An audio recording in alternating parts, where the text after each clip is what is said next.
is KC Bryant with Business Owners Boss Talk. I'm here with Currently, and we're going to ask you questions regarding business. So currently, what do you feel like, what's the difference between a business owner, corporate, and a boss, and a boss talk business owner? What's the difference between a corporate boss and a business owner boss? Yes, sir. A business owner boss is an entrepreneur, meaning he's his own boss. A corporate boss, I mean, in my opinion, that's the boss. I guess, when people hear boss, it kind of strikes fear in them. But the corporate boss is more of a employee himself. And I guess the simplest way to explain that or to identify is an entrepreneur boss. Say if he wants to give away some of his money, he can do that, right? A corporate boss can't give away somebody else's money because he himself is an employee. So you're saying like a corporate boss is more restricted, but they have this Title, but he really isn't a boss. He's like an employee. absolutely. He may be a boss as more an authoritative figure or an overseer of employees, but he can't give away the company's money. He can't give away that. That's not his money. That's the best way I can explain it. An entrepreneur has more of a task of generating money, generating everything, for his business. He doesn't necessarily have that support that a corporate boss may have, utilizing somebody else's money or somebody else's system, to play his role. That's the best way I can explain that. Another thing I like to talk about is there's entrepreneurs that build up a legacy or they build up their business, but they can't like hand it down because their kids aren't even into the same that they're into. So how would you, can you address some issues like that? Well, I know that's a big topic nowadays because you have individuals, entrepreneurs that have built up great legacies and did a great job. And it took a lot of time, effort, energy, pain, sorrow, suffering, to get to that point. And they're feeling the effects of not having somebody to turn it over to. Hoping that, they would have a child or something, to turn it over to, and the children are not necessarily interested in their business or not interested in that particular industry or just not interested in carrying on that legacy. So it is an issue nowadays. So I don't know. I think that those decisions are going to have to be made to where you might just have to turn over that legacy, not to somebody within your family, but to somebody that is like-minded, that is going to carry on your vision. And I say that because who else is it going to go to? Either it's going to be disband, like if you pass on, it's just going to be disband, or vultures, if you want to call them, are just going to come in and divide it. Whether it be accountants, lawyers, or just competitors. So which way do you want it to go? So these are just things to think about. Obviously the best thing would be to groom your child and make sure they have like mind, but I know a lot of people are running into that situation. So that's almost like that's kind of an analogy like when your parents leave you, a lot of kids a house and they just don't even keep it in the family. They just sell it to get the money and they're broke real quick. So what do you think would be a good, would that be something that a business owner should think of, or like try to have like a team in place or plan in place for the subvert that? Well, to be honest, we are trying to expand our mind states. It's not just about us, and those that are thinking in that frame of mind, you thinking it's just about you, or you thinking it's just about your family. A lot of people and businesses are failing with that mind state. We should be building for the people, so the businesses that are coming up should be for the people, okay?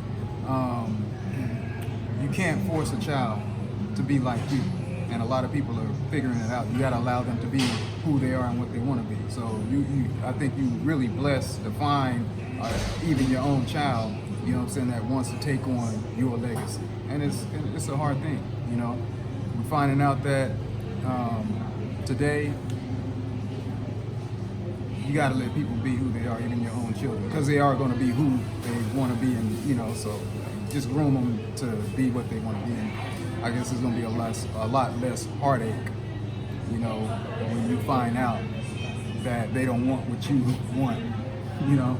Right. What do you think about like somebody that like a person built up a company and they want to be like selfish, like be the only one on the throne, or don't like to help somebody come up, you know, want to be the head of everything? What do you think about that mindset?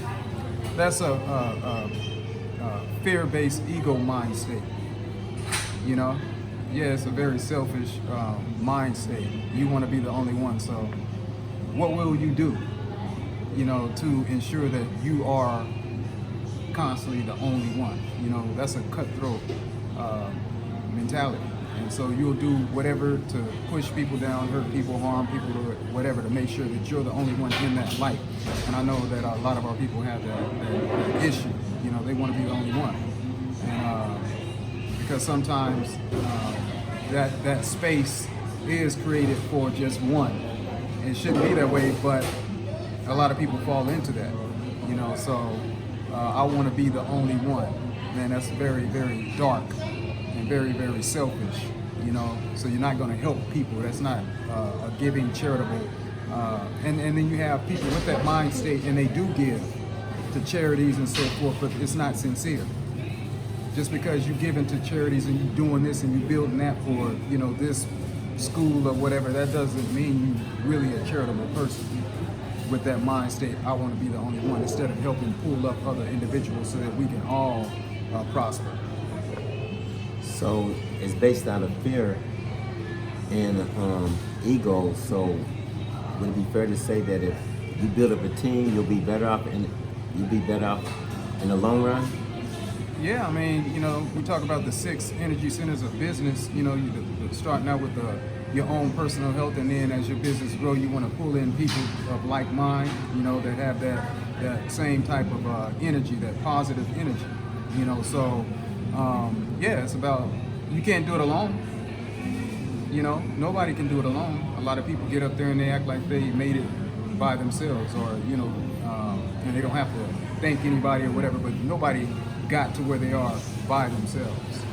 You know, so yeah, that's what I think about that. Well, that's a good way to look at it.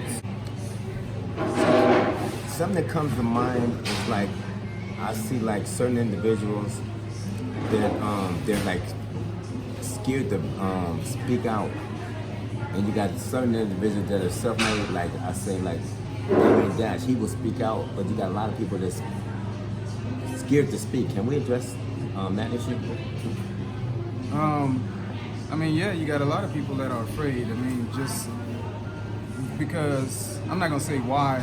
It's just, you know, fear, but you have a lot of people that are in positions to where they fear losing what they have, you know?